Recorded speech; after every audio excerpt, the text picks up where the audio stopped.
for you. Everybody, please give it up for Zack Slaff.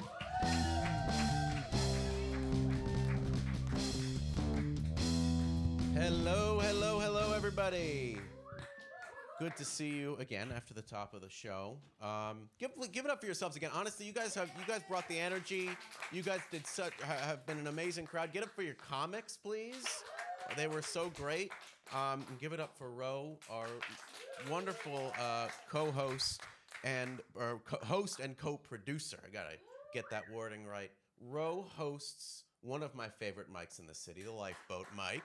Yeah, it's a woman first mic, which means that the women can skip the men in line, which does not bother me because I write most of my jokes while waiting to go up anyway. I will say most male comics are very, very supportive of women in comedy. Like, I really mean that authentically. Most male comics are really supportive of women in comedy. Others, you can go see perform at the Comedy Shop. Okay. So let's get to really what you want to hear about. In 7 weeks, I will be getting married. Thank you. Polymarket has me at 99% odds going through with it, okay? And do you know what that means? Do you know what that means? It means that if I want to, I could make somebody really, really rich. That's... yeah, my own cousin betting against me. God damn. I'll get you back, buddy. Don't worry. When it's your time, I'll get you back. Seth thinks that's hilarious. Annie and I, we hopped on the engagement, or we hopped on the wedding planning really, really quickly once we got engaged. Some people, they like to linger a little bit. They like to do this thing called enjoying their engagement. But engagements are not for enjoying, okay? Engagements are for realizing that your parents and your in-laws are never going to be friends. That's what engagements are for. It's okay. That's what alcohol's for. That's what booze is for. I'm Jewish. Annie isn't. And that has not been a problem at all. Nobody's objected to that whatsoever. What people do weirdly have opinions about is the fact that she's not changing her last name. And that's very, why have an opinion about that? They come to me, they're like, oh, Zach, is she like some kind of feminist or something? Is she trying to make some sort of statement? And I'm like, no, you idiot. It's because my last name is Slaff. Sounds like something an old Jewish guy says when he sneezes. It sounds like an application at work that you really don't want to use. Charlotte just assigned you a task on Slaff. Charlotte is not real. The sentiment is very real, okay? So, doesn't it seem like recently that any of our essential services can kind of just go out at any time? Like 1 week, it's Verizon, then it's the government, then it's like, it seems like X, Twitter goes out like once every 5 days. No, not complaining about that. Like, hell, if ChatGPT went out for like a day, I'd finally get to talk to my mom again. Like, she's like, I can't even tell the difference between her and the bot at this point. She started talking in headers and subheaders. It's getting really hard to discern. She's like Jeff Goldblum in The Fly. She's like merged with the machine, the Brundlefly. Yeah, anybody excited for the big game on Sunday? Super Bowl, yeah. The big battle between the two biggest players in the game. You know what I'm talking about. ChatGPT versus Claude, you know? That's the real heated rivalry. Oh, yeah. That's not a Sam Altman gay joke, I promise, okay? All right. It seems like a lot of people nowadays are going to AI for therapy because they can't afford the real thing, which is understandable. But you can't go to ChatGPT or AI for therapy because ChatGPT it's not really critical.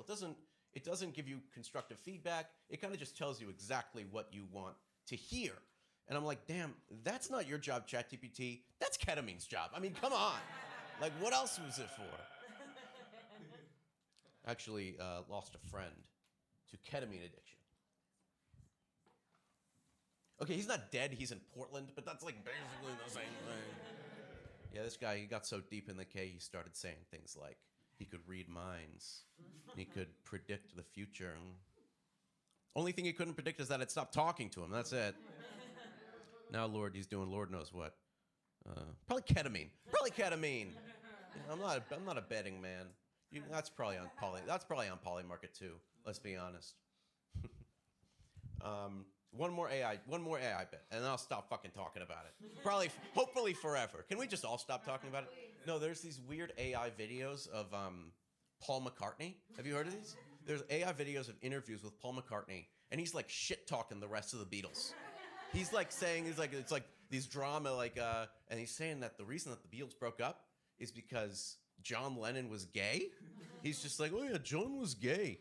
Like he really liked it up the bum, you know. Honestly, and like obviously boomers fall for this shit, but I kind of get why in this case, because only a gay guy would marry Yoko Ono. That's she was ahead of her time. The diva thing, come on. I'm surprised there's not Stan Twitter for Yoko Ono. When is that coming? Y'all been taking the subway? I don't know what answer I was expecting. If I said the path, you'd be like, what? I've been seeing these electronic billboards in the subway, and they're advertising the Melania Movie. Yeah, on the subway.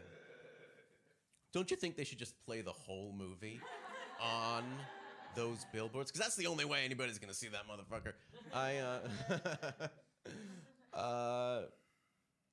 What is the movie? It's a $35 million budget with a $40 million marketing budget or whatever. I think 20 mil of that went to her.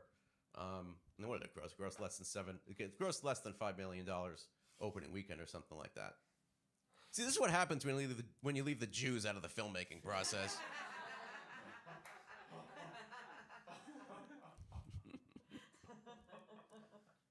Can I get a little real with you guys for a second? You know, I come from I'm lucky enough to come from a pretty privileged background. You know, my parents made good money. They supported me. They support my comedy. They've given me everything that I've needed to be successful in life. And while I'm very appreciative of all of that, there's definitely some like internal guilt. It's not like white guilt. It's like a different kind of guilt. Like, you know, oh, do I have to match their expectations? Do I have to be this certain kind of person? Do I have to live up to their expectations of me and, you know, succeed to some sort of level, monetarily, or in terms of social success or something like that? And I really do understand that struggle. And I really actually empathize with people who are sort of going through similar things. But you know what's not the solution? Nick Reiner murdering your parents. Okay, I get it. You weren't the favorite, but you were competing with When Harry Met Sally. You didn't really stand much of a chance, pal. All right, I've been Zack Slaff. Thank you so much.